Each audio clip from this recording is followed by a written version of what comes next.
If you're over 60 and you think your assets or your savings disqualify you from the age pension, stop scrolling because the numbers changed this year and there's a real chance you're wrong. In the next few minutes, I'm going to walk you through the exact fortnightly rates, the exact asset limits, and the exact income thresholds Centrelink is using right now in 2026. By the end of this video, you'll know exactly where you stand. Whether that's a full pension, a part pension, or a concession card, even if your pension payment is zero. Stick around, because the changes this year genuinely surprised a lot of pensioners. Welcome back to Centrelink Age Pension, the channel that gives you the real numbers, straight from Services Australia. No jargon, no confusion. If you're new here, hit subscribe because we cover every indexation update the moment it lands. And missing one of these updates can genuinely cost you money. Let's get into it. Let's start with the headline figure because this is what everyone wants first. Following the March 2026 indexation, the maximum full age pension for a single person sits at $1,200.90 per fortnight, which works out to just over $31,000 a year.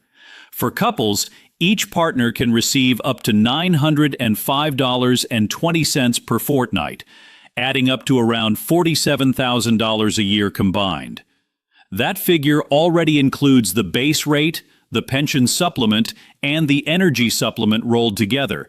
So if someone tells you the pension is only $800 or $900, they're quoting an old base rate and forgetting the extras Centrelink adds automatically. Why did it go up this year? Indexation Day. Twice a year, on the 20th of March and the 20th of September, the government reviews the pension against inflation, wages, and a specific cost of living measure for pensioners, then adjusts payments accordingly.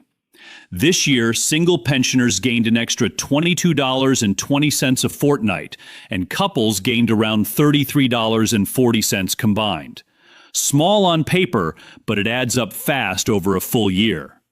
Here's the part almost nobody explains properly. The pension rate isn't the only thing that matters. Whether you qualify at all comes down to two separate tests running side by side, the income test and the assets test. Centrelink runs both, and whichever one gives you the lower amount is the one that applies. So passing one test with room to spare doesn't guarantee anything if the other test knocks your payment down. Let's talk assets first, because the biggest shifts happened here this year. If you own your home, it isn't counted as an asset at all. As a single homeowner, you can now hold up to $722,000 in other assets, savings, shares, investment property, and superannuation, and still receive at least a part pension. That threshold jumped by $7,500 this year. For a homeowner couple, the combined threshold sits at $1,085,000. If you don't own a home, the thresholds are noticeably higher because Centrelink assumes you need more set aside to cover rent. A single non-homeowner can hold up to $980,000 in assets, and a non-homeowner couple can hold up to $1,343,000 combined. So if you've rented your whole life and assumed a decent nest egg locked you out of the pension, it's genuinely worth checking again, because a lot of people in that exact position are qualifying for the first time this year. Quick example to make this real. Picture a single homeowner with $715,000 in assessable assets outside the family home. Before this year, the cutoff sat at $714,500, meaning zero pension. But the threshold rose to $722,000 in March, so that same person now qualifies for a small part pension of around $60 a fortnight. $60 might not sound life-changing, but here's the real prize. Qualifying for even $1 of part pension unlocks the pensioner concession card automatically. That card can be worth thousands of dollars a year in cheaper prescriptions, discounted utilities, and reduced council rates. Never skip applying just because the pension amount looks small. The card is often the real value. Now the income test.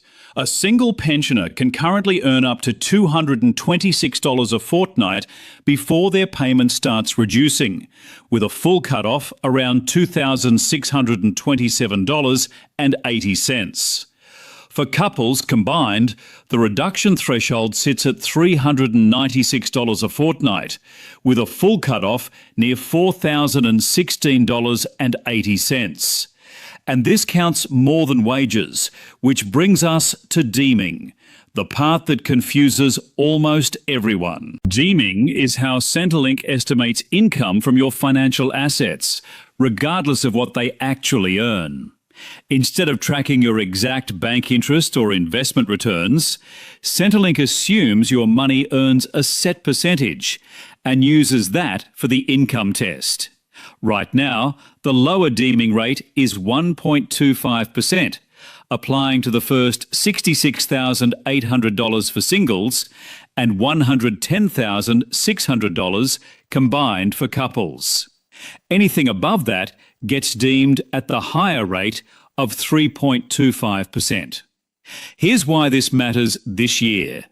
That threshold just increased, meaning more of your money now sits under the lower rate, which can genuinely raise your pension even if nothing else about your situation changed.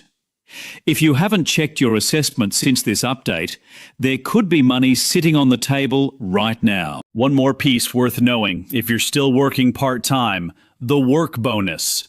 If you earn employment income while receiving the pension, Centrelink lets you earn an extra amount before it even touches the income test, on top of the normal threshold, and it applies automatically. No separate application needed. Just remember, it only covers actual employment income, not passive income like rent or investment returns. So who actually qualifies before we even get to income and assets? 3 boxes. First, age. The qualifying age is now 67 for everyone. Second, residency. Generally at least 10 years as an Australian resident, with 5 of those years continuous, with some exceptions for specific circumstances. Third, passing either the income test or the assets test, whichever gives the lower result. Here's a number that surprises a lot of viewers. Roughly 39% of Australians over the qualifying age receive the full pension, and another 24% receive a part pension, meaning well over 60% of eligible Australians get something from Centrelink. Separately, data from retirement specialists suggests around 1 in 3 people who actually check their eligibility end up qualifying for something unexpected, and about 3/4 of those weren't receiving any Centrelink support beforehand. The system quietly shifts twice a year, so an answer from a few years ago might be completely different today. So what should you actually do with all this? If you assumed your assets or income were too high and never applied, check again using today's figures, not old ones. If you're already receiving a pension, report any change in income, assets, or relationship status promptly, since errors can lead to overpayments you'll eventually have to repay. Keep the calendar in mind. The next indexation lands on the 20th of September, and rates and thresholds can shift again.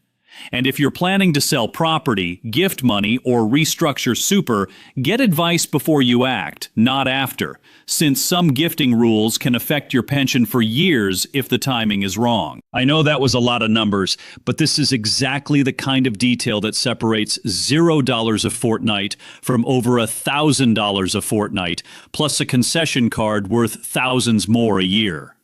These figures shift every March and September, sometimes enough to change who qualifies entirely. So if this helped, do 3 things. Subscribe so you catch the September update the moment it drops. Drop a comment with your situation, single or couple, homeowner or not, because it genuinely shapes what we cover next. And share this with anyone approaching pension age who has no idea these numbers exist. This channel exists so nobody misses out on money they're actually entitled to. I'll see you in the next video, where we break down exactly how gifting money to your kids can quietly affect your pension for up to 5 years. Until then, take care, and I'll catch you next time.